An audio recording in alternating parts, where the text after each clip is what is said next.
오늘 말씀의 제목을 마음의 생기를 하고 섬김, 주제가 섬김이거든요. 근데 오늘 본문의 말씀이 개역성경에는 마음을 시원하게 한다라고 되어 있어요. 그래서 이 시원하다라고 하는 걸로 이 섬김을 한번 여러분께 소개하려고 하는데, 더위가 계속 이어지면 일기예보에도 재밌는 표현들이 등장해요. 그냥 더위가 아니라 불볕더위 그러죠. 불볕더위보다 더 더운 걸 뭐라고 표현하는지 아세요? 가마솥더위. 그러니까 가마솥보다도 조금 더 센가 약한가 찜통더위도 있어요. 찜통. 그래서 모두들 시원한 거 찾게 돼 있죠. 시원한 거 좋아합니다. 시원한 계곡에도 가려고 그러고 또 시원한 에어컨도 틀어야 되고 옷차림도 시원해지고 음식도 음료수도 시원한 거 찾게 되어 있습니다.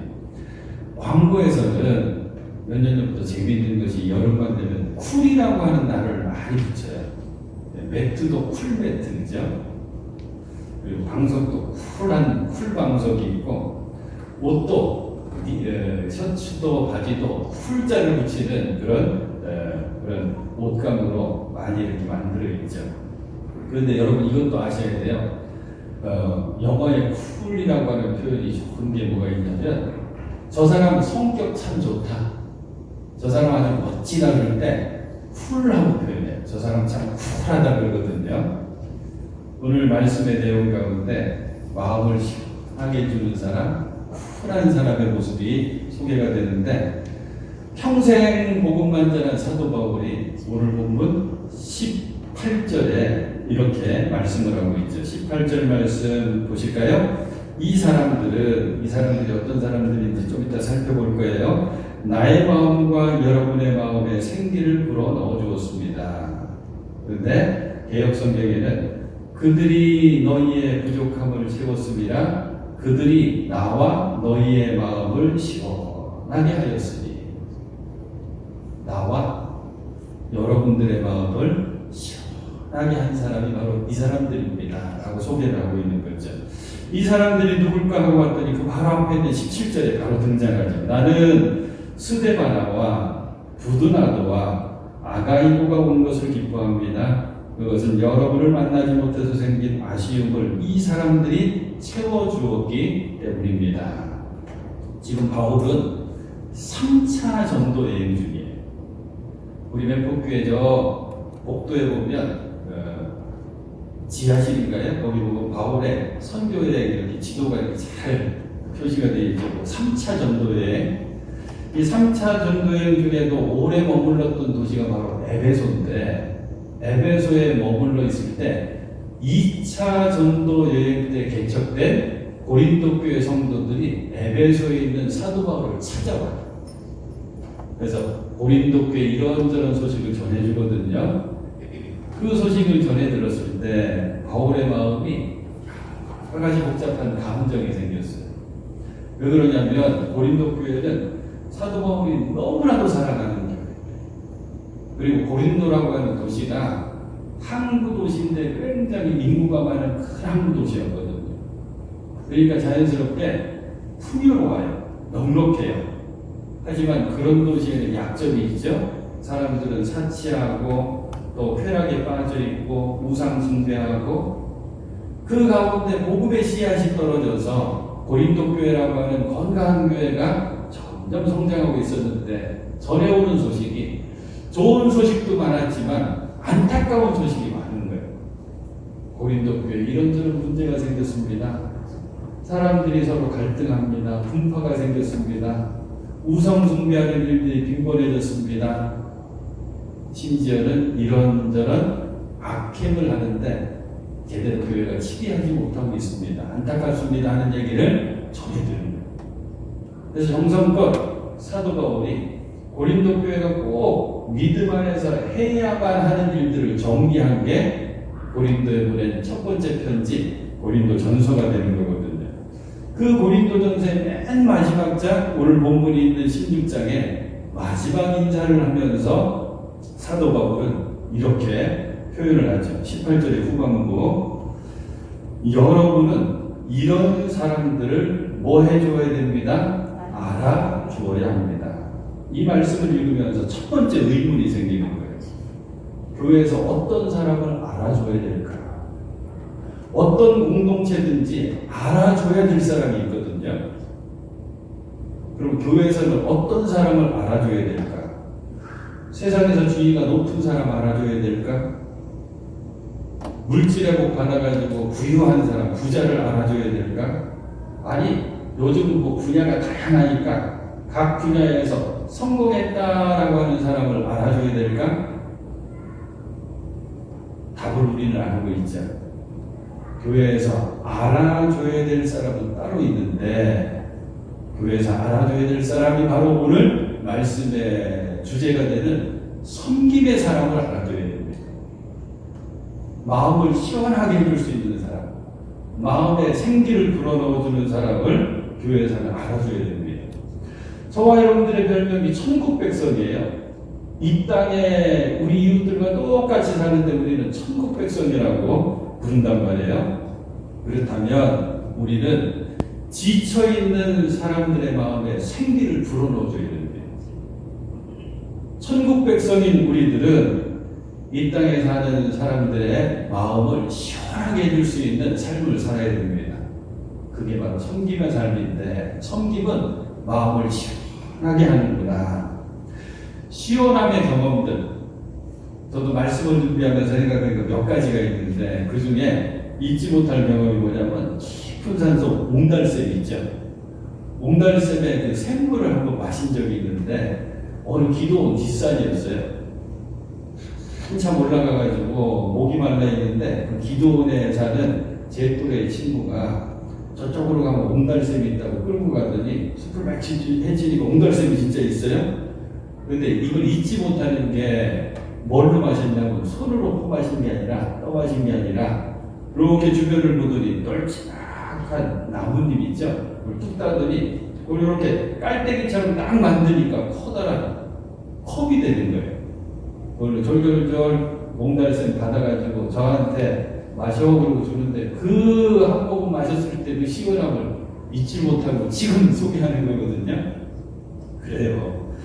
갈증이 있을 때 그 샘물 한 모금이 저의 마음과 몸을 시원하게 해주고 그것을 내가 잊지 못하는 것처럼, 우리 서로가 마음을 시원하게 해주는 교회로 우리가 섬겨야 될 것이고, 우리 내포교회가 우리 주변의 사람들의 마음을 시원하게 해줄 수 있는 섬김의 교회가 꼭 돼야 될 줄로 믿습니다. 그러면 구체적으로 이들의 어떤 모습이 마음을 시원하게 했을까? 바로 섬김이라고 했는데, 이 섬김을 너무나도 귀하게 표현하는 게 15절이에요. 15절 한번 볼게요. 형제자매 여러분, 나는 여러분에게 권합니다. 여러분이 아는 바와 같이 스데바나의 가족은 아가야에서 맺은 천열대요. 이제 나와요. 성도들을 섬기는 일에 몸을 바친 가정입니다. 섬기는 일에 뭘 했대요? 몸을 바친 가정입니다.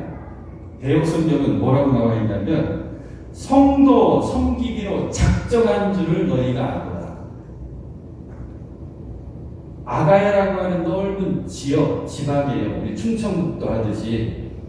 그 가운데 우리 단양이 있듯이 고린도라고 하는 도시가 있는 건데, 그 아가야 전체에서 1000열매 가정이 이 스데바나 가정입니다. 근데 이 가정은 성도 섬기기로 작정한 가정입니다.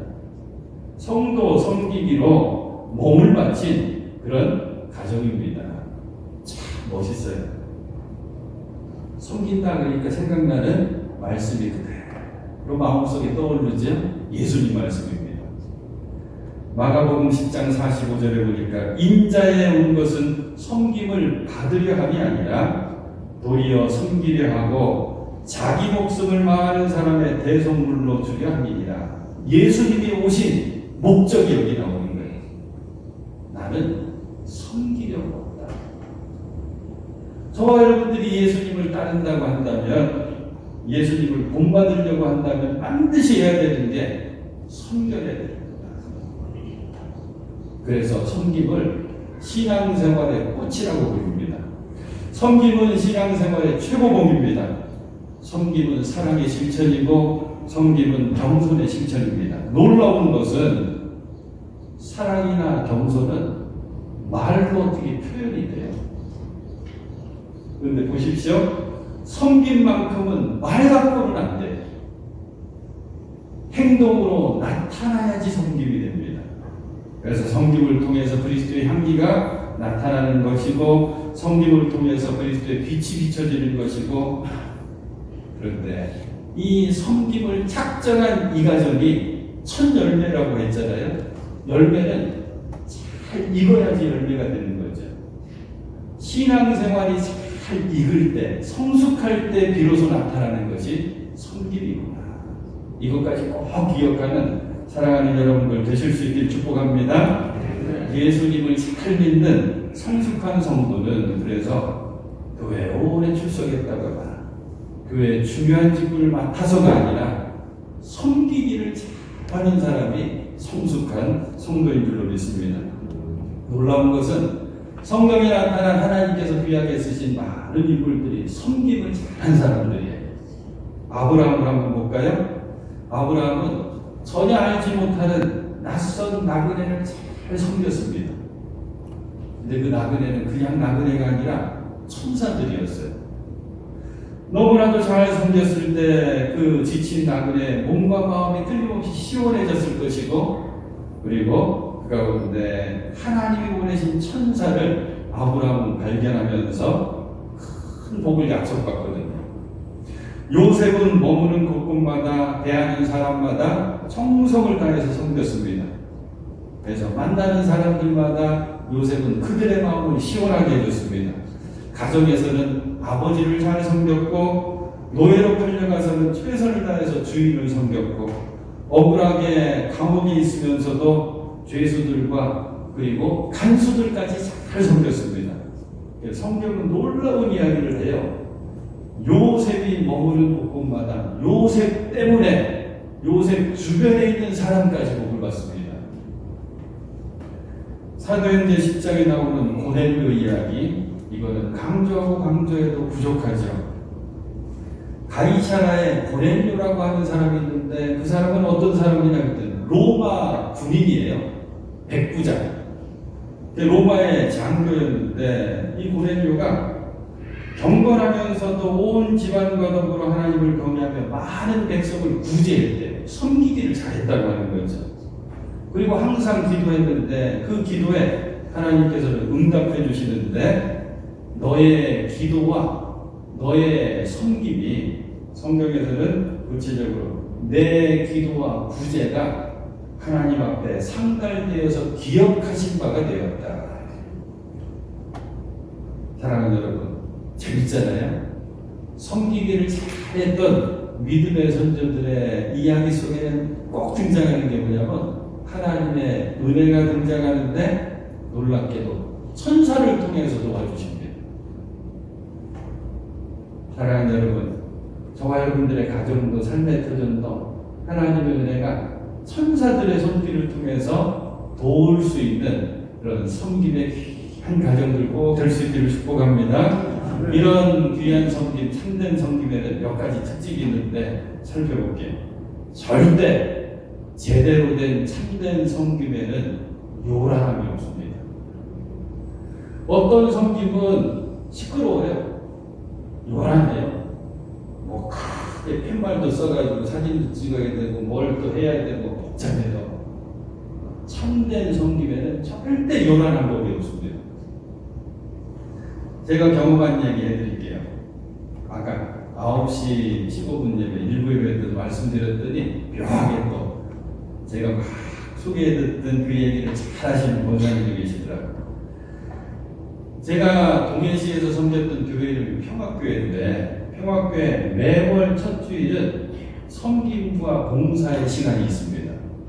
점심 회찬을 나누고 식당에 다들 모여서 이제 대화 나누면서 차 한잔씩 하고 하는 그 시간에 세 분이 봉사를 하시고 섬겨주시는데, 첫 번째 분이 세탁소 하시는 권사님이세요.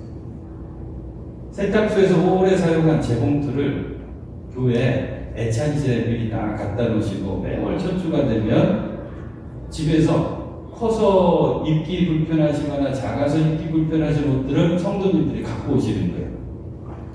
그럼 그 재봉틀을 꺼내가지고 들들들 하면서 옷을 줄여주시기도 하고 옷을 넓게 잘 또 만들어주시고요.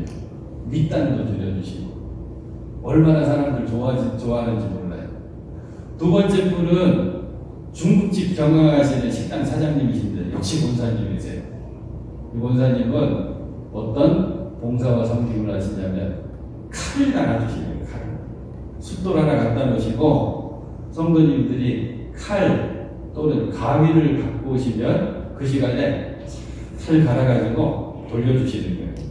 그러면 이 권사님이 갈아주시는 게 너무 이게 실력이 좋아가지고 굉장히 칼이 잘 든다고 좋아하셔요. 한번 생각해보세요. 재밌잖아요. 예, 매월 첫 줄이 되면 그 교회 성도님들이 성경 가방에서 성경책과 함께 뭐가 같이 꺼내져요? 신문지에 말하는 칼이 함께 꺼내지는 거예요. 그걸 갖고 와서 갈고 사람들 흐뭇해하고 좋아하고 이 세 번째 봉사와 섬김이 너무 저는 기억이 오래오래 남는데 동해시 가장 큰 번화로에서 부스 하나 이렇게 만들어서 구두 닦아주시고 구두 수순해주시는 집사님이세요.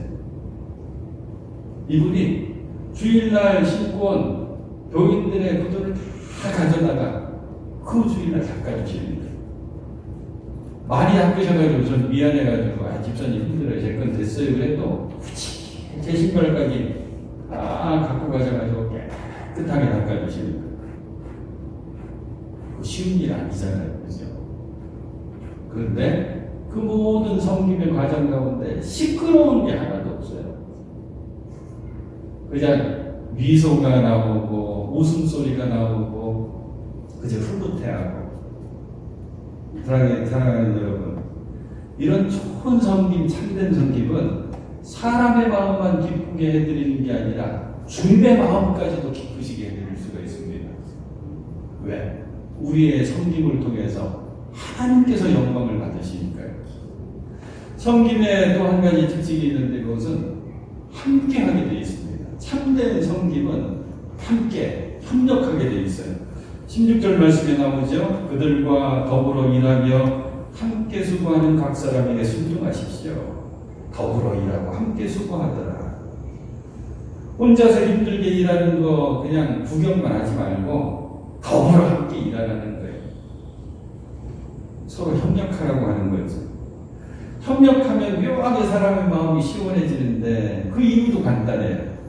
협력하면 나의 부족함이 저분 때문에 채워지고 저분의 부족함이 나 때문에 채워지는 거거든요.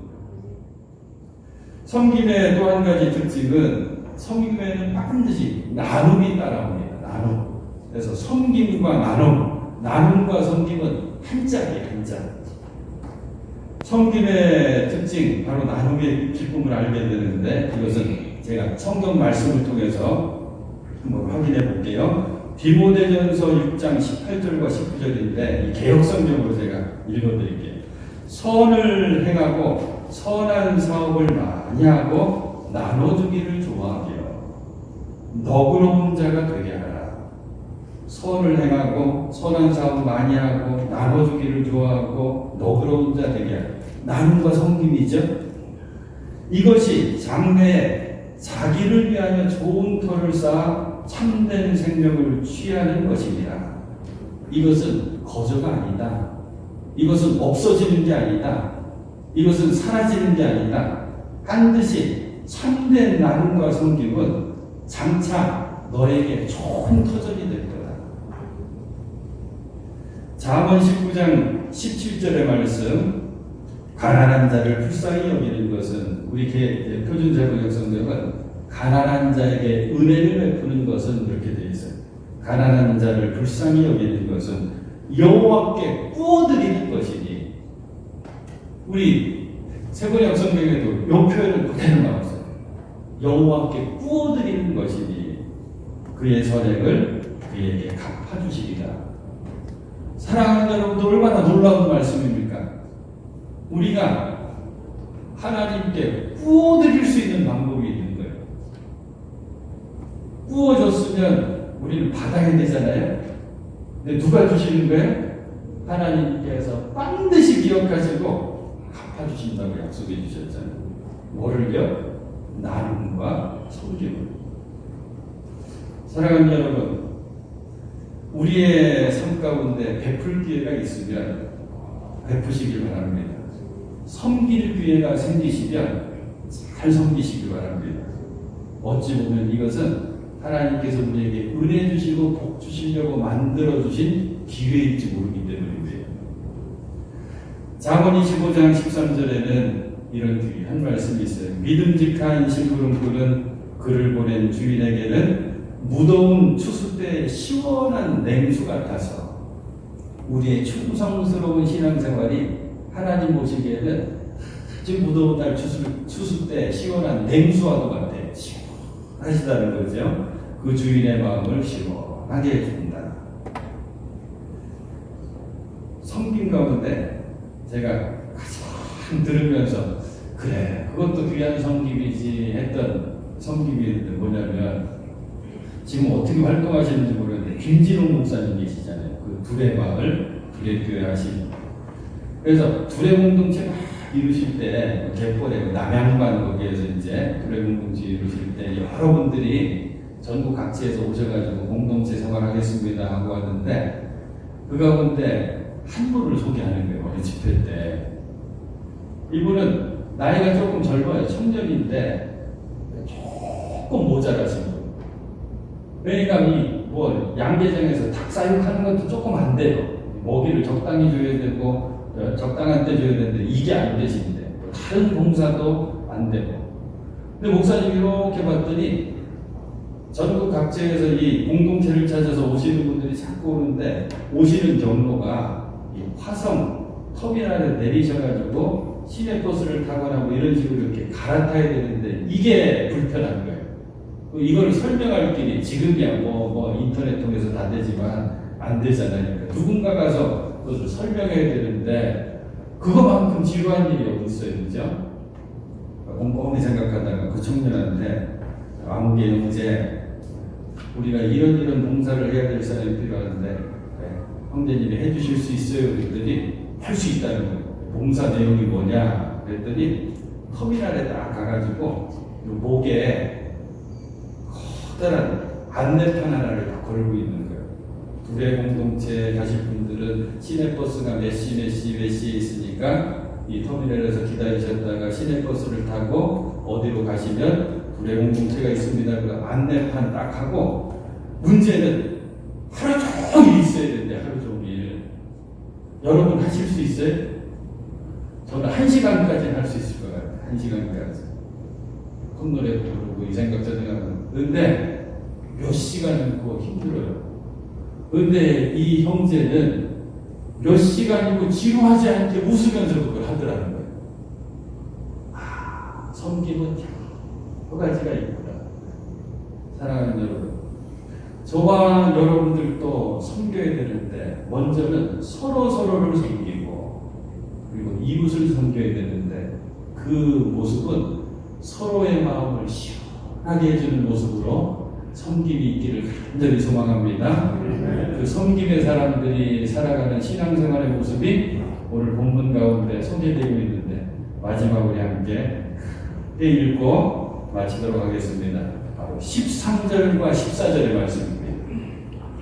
섬기기를 잘하는 사람들의 신앙생활의 구체적인 모습 13절 14절 우리 한 목소리로 크게 봉독하십니다. 시작. 깨어 있으십시오. 믿음에 깨서 있으십시오. 용감하십시오. 힘을 내십시오. 모든 일을 사랑으로